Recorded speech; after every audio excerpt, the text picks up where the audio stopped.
Assalamu alaikum, it's Huma Islam, and today we're going to discuss Hadith number 16. It's based on communal conduct, and it's from O Levels Islamia 2058, and it's from paper 2. Now, let's go to the Hadith. Bismillah ar-Rahman ar-Rahim. Al-mu'minuna ka-rajulin wahid. In ishtaka عينه اشتكى كله وإن اشتكى رأسه اشتكى كله. The believers are like a single man. If his eye is affected, he is affected. And if his head is affected, he is all affected.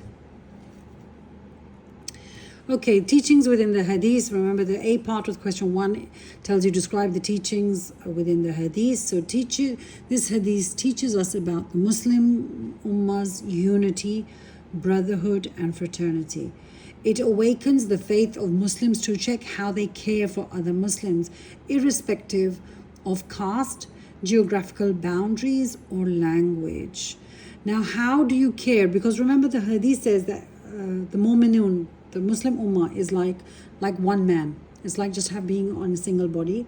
If his eyes hurt, then he hurts all. Like one part of the body is hurting, the whole body is hurting. If his head is hurting, then the whole body hurts. So like if one part of the Muslim Ummah is hurting, then the whole of the Muslim Ummah should hurt with them. For example, Gaza, if they are in pain, then the whole Muslim Ummah should feel their pain. It awakens this faith of Muslims to check how they care for other Muslims, irrespective of caste, geographical boundaries or language. Quote, this is a quote, all Muslims are brothers. This is a quote from the Quran, basically. We could use that to support your answer. The example of the body is used as a metaphor for the unity of Muslims. It's used as a metaphor, like the body is a metaphor for the unity of Muslims. If a part is paining, the whole body is affected, i.e., like when you have a sore throat, you have a fever, your legs start aching, your body starts aching, so it affects the whole body. Likewise, like for example, if Gaza, if they are suffering today, it should be as sad a situation for us. If one Muslim brother, country, region is in trouble, it should affect others. At least Muslims should raise their voice for them, like for example, Gaza. The state of the Palestinians, the whole Ummah should feel the pain. It was these teachings that created the love between the Ansar and the Muhajir. You know, when the brotherhood bond was established, it was because of these teachings that the Muslim Ummah is one body that created love between them. Teachings into action. How can these teachings be brought into action? Today, the Muslims of the world are in a sympathetic state. Many ongoing wars have the Muslims under continuous hardship. For example, Syria, Iraq, Palestine, Somalia. Many refugees are struggling for a home. Muslim countries should open up their borders to accommodate, facilitate, and help them, like the people of Medina did.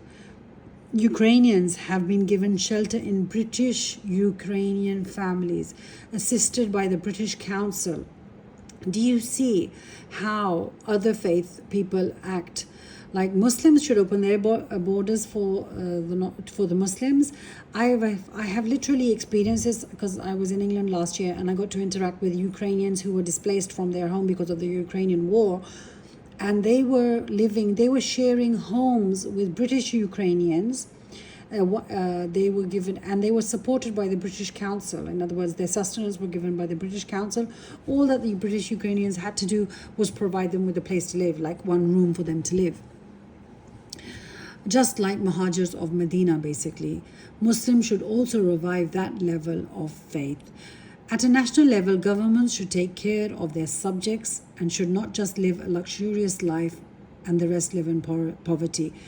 Recently, I heard yesterday that the Sehat card, the health card that was introduced into our society, has been revoked. They stopped its use in Pindi. And with so many people are going to suffer because of it. Just because somebody's vested interest, so many, drastic steps are taking, not thinking about the effect it's going to have on the poor people of the society. So governments should make sure that they should care for the well-being of the poor people in the society. Social security should be provided for the not so fortunate. Social security should be provided for all those people who do not have enough, cannot afford enough, because today, now, inflation is so high, and even small commodities like dal is so expensive. Like 400 rupees you have to pay for just 1 kg of dal. So they should be helped with their sustenance. At a personal level, every individual should take care of other Muslim brothers and sisters, your siblings, your parents, your neighbors, your class fellows. Try not to be the person for another person's worries. Try not to create worries for another person. Don't be that person who is the cause of another person's worry. Try to solve people's problems within families and friends. If people sometimes they're in serious problems, you can try and solve them, and that will maybe help the Muslim Ummah reunite. Thank you. It's Homa Islam. I hope it's sufficient for you.